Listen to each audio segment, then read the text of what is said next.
बिस्मिल्लाहिर्रहमानिर्रहीम।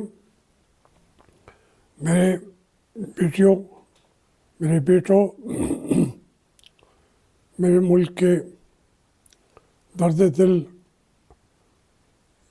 रखने वालों, सुनने वालों, मैं आज एक ख़ास मौजू की तरफ आपकी तवज्जो मबज़ूल कराना चाहता हूँ। इत्तेफाक से कल शाम मुझे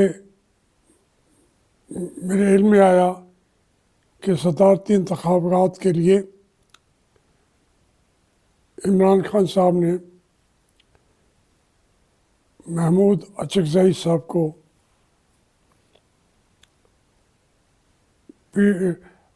उनके सुन्नी तहरीक का भी कैंडिडेट नामजद किया है और उन्होंने ये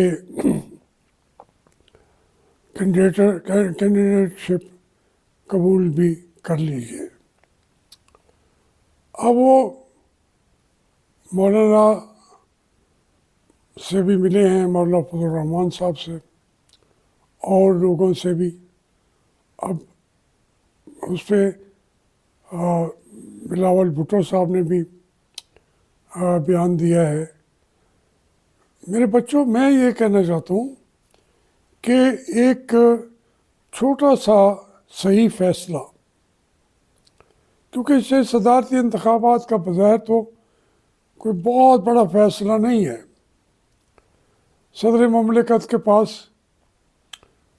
महदूद अख्तियारात होते हैं, न होने के बराबर, मगर जिस तरीके के हमारे मुल्क के अंदर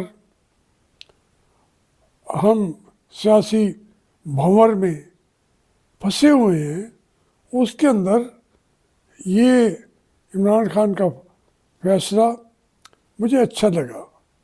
अब इसके बाद लोग कहेंगे कि जावेद हाशमी को हर चीज़ जो इमरान खान कहता है वो ये कहता है ये अच्छा फैसला है। गलत फैसले करेंगे तो भी जावेद हाशमी ही कहेगा कि ये इमरान खान का गलत फैसला है।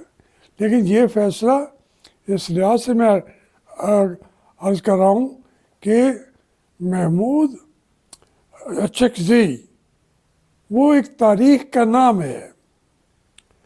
उसके वालिद वहाँ से बलोचिस्तानी गांधी कहलाते थे, अब्दुल समद अचकज़ई शहीद, और उन्हें शहीद कर दिया गया। एक रोशनदान से बम फेंका गया और वो शहीद हो गए। फिर उनका कौन तलाश करता कि वो किसने मारा है और किसने नहीं मारा। उनको तो समझा जाता था ये पाकिस्तान के मुखालिफिन हैं, पाकिस्तान के ख़िलाफ़ हैं। बल्कि आप अंदाज़ा करें, इसी बलोचिस्तान में इतने बड़े बड़े लोग पैदा हुए हैं कि पाकिस्तान की तारीख़ में उतना बड़ा मुहिब वतन और पाकिस्तान के लिए वो कुर्बानियाँ देने वाला कोई पैदा ही नहीं हुआ। आप मैंगल साहब को देख लें, अक्सर मैंगल के वालिद साहब, वो आपके सामने उनका किरदार, उनका बेटे को मार दिया गया। उनके बेटे की लाश को वीराने में कुत्ते भंभोड़ रहे थे, अक्सर मैंगल के भाई को। लेकिन देखिए, उन्होंने इससे पहले जब वो बलूचिस्तान के वज़ीर आला बने, पहले वज़ीर आला, तो उस वक्त पाकिस्तान टूट चुका था। लोग कहते थे ये इसके हिस्से भी 4 हो जाएंगी।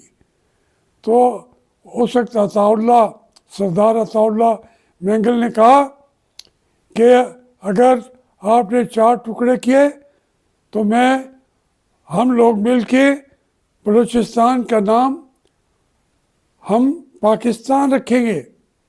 और उन्होंने फिर बलूचिस्तान की जो सूबाई ज़बान थी, कौमी ज़बान थी, वो उर्दू में करने वाला पहला शख्स वो वहीं से था। फिर हमने तो उनके साथ ज़िंदगी के कई लम्हात गुजारे हैं। आप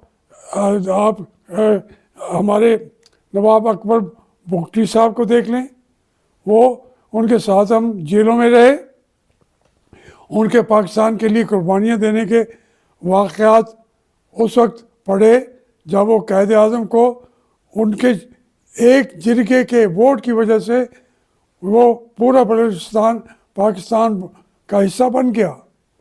इसी तरीके से बहुत सारी कुर्बानियाँ हैं। हत्ता कि नवाब अहमद यार खान ने जो वाली कलात रियासत थे कायद आज़म के दोस्त थे, उन्होंने भी कुर्बानी दे दी। और एक एक आदमी का आप नाम लेते जाएं और फिर आज़ादी की जंग लड़ी उन्होंने, खैर बख्शमारी, ये सारे लोग जो हैं। तो हमने सबसे उनकी तरफ जैसे हमें पढ़ाया गया, दिखाया गया कि उनको सबको हमने गद्दार समझा और हम मुहब्बे वतन बन बैठे पंजाब के लोग।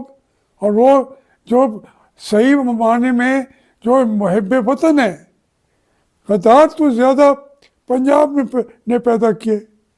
अंग्रेज़ की सबसे बड़ी गुलामी पंजाब में पैदा की। जब हमारी जंग आज़ादी थी तो पंजाब का क्या हिस्सा है भाई पाकिस्तान बनाने में, कोई बताए तो सही। अब हम कहते हैं कि नहीं, हम सारा कुछ हम हैं, हम ही हैं सब कुछ, इस मुल्क के मामे चाचे हम हो गए। पठान इलाकों के अंदर भी जंगें लड़ी गई। 36 साल जेल में बैठा रहा खान अब्दुल गफ्फार खान, और वो भी जिसका बेटा पाकिस्तान बचाने के लिए शेख मुजीब के पास चल के गया। क्या हम आपसे ये कहते हैं आपने बनाया है, हमने हमारे ज़िम्मे तो नहीं, हमने तो नहीं बनाया, लेकिन पाकिस्तान को एक रहने दो। शेख मुजीब ने उनसे कहा कि ये वली खान, तुम गफ्फार खान के बेटे हो, तुम लोगों का खून पाकिस्तान बनने पे नहीं आया, लेकिन हमने तो सड़कों के ऊपर साइकिल चला चला के पाकिस्तान के नारे लगाए हैं, लेकिन हमने उसको भी कहा वो गद्दार है। अब ये अब्दुल समद अचकज़ई शहीद का बेटा, और उसकी अपनी पूरी हिस्ट्री है पाकिस्तान की, पार्लिमानी अंदाज से वो चलता रहा। वरना वो तो लोग ये स्टेज आती है, वो कहते हैं इस पार्लियामेंट में का इलेक्शन भी हमने नहीं लड़ना। वो आए तकरीरें की, बताने और समझाने की बातें की। अब कल की उनकी तकरीर जो थी वो हर आदमी मान रहा है। हमारे मुल्क के जो बहुत अपने आप को दानिश्वर समझते हैं वो भी मान रहे हैं कि उसने कोई एक लफ्ज़ भी आइन से हटकर नहीं कहा। तो इसके बावजूद एक इतना बड़ा फैसला हुआ।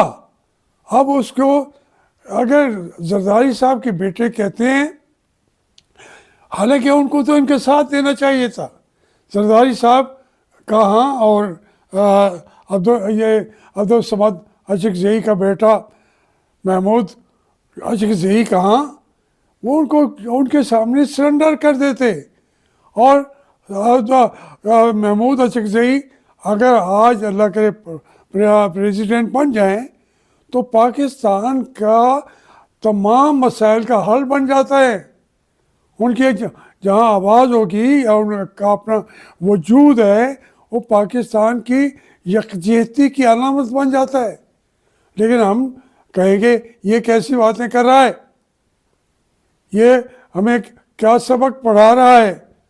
बात यह है कि हमने जब मौके कुदरत ने हमें हर वक्त मौके दिए हैं। आज मुझे बताएं, एक दानिश साहब आप बात कर रहे थे कि उन्होंने तो हारना ही हारना है। और मेरे भाई, अगर हमारी जो अदारे हैं, जो हमारे एस्टेब्लिशमेंट है, वो एक तरफ खड़ी हो जाए, आज़ादाना इलेक्शन होने दे, MQM वालों को भी आज़ाद छोड़ दे, बलूचिस्तान वालों को भी आज़ाद छोड़ दे, इधर से PTI भी उसके साथ खड़ी है, उसके साथ जो पूरा KP के पख्तूनख्वा है कि पूरा का पूरा उसके साथ वो वोट उसके साथ करने को तैयार खड़े हैं, तो फिर कौन बनेगा सदर पाकिस्तान? वो महमूद अचकज़ई होगा। MQM वालों को आज आज़ाद करें, वो आपको वोट नहीं देंगे, वो जाके वोट देंगे महमूद खान अचकज़ई को। तो कामयाब तरीन मेंबर वो बन जाता है अगर शर्त ये है कि एस्टेब्लिशमेंट अपनी तमाम कुव्वतों को वापस कर दे। पूरा बलूचिस्तान उसको देगा, पूरा KP के और पख्तूनख्वा उसको देगा, पूरा उसको सिंध का MQM और दूसरे लोग उसको देंगे। पंजाब की तो अक्सरियत इमरान खान के साथ खड़ी है, वो फिर उनको देगा। तो फिर जरदारी साहब तो नहीं बन सकते। अगर एस्टेब्लिशमेंट ने उनको बनाना है, वो दूसरी बात है। वो एक एक को जकड़ के उनको जकड़बंदियाँ करके वो आगे वोटों की ढेरी लगा दें आसिफ जरदारी साहब के हक में, तो वो सदर हो जाएंगे। लेकिन मैं ये कहना कि वो कौमियतों की जंग हार जाएंगे, ये गलत बात है। महमूद अचकज़ई कौमियतों की जंग भी लड़ता है कौम बनाने के लिए। थ्रू आउट उसका हमने पूरी ज़िंदगी उसके साथ बैठ के गुजार लिए, हमने वो इख्तलाफ भी किया, हमने लहजा उसका और मेरा, हमने बल्कि इस मुल्क में सबसे ज़्यादा बुरा भला कहा गया होगा तो वो महमूद अचकज़ई को और मुझे कहा गया होगा कि ये ऐसी बातें करते हैं।